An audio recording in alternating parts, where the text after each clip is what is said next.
Костер, забытый под золой, не полыхал огнем. Хоть был, казалось, неживой, дремала искра в нем.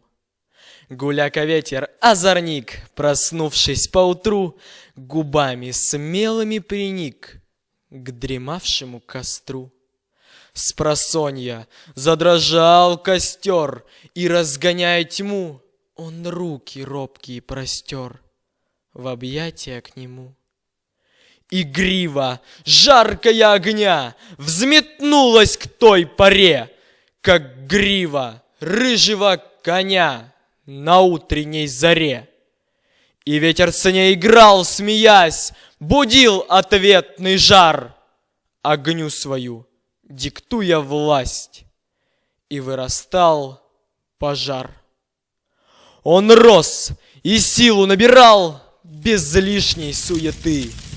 Огонь-убийца пожирал деревья и кусты.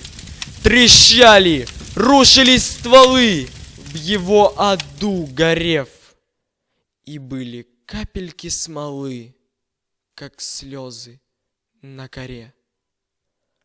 Забыв укромное жилье, и с ужасом в душе бежало в панике зверье, теряя малышей. Стараясь обогнать беду, спастись бы самому, и задыхаясь на бегу, и падая в дыму.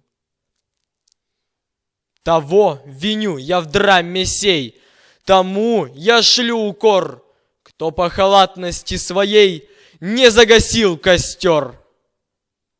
Земли родной, храня красу, покой лесов храня, ты ради баловства в лесу не разводи огня. Чтоб чьи-то души не украв, с собою быть в ладу, чтоб искра твоего костра не принесла беду.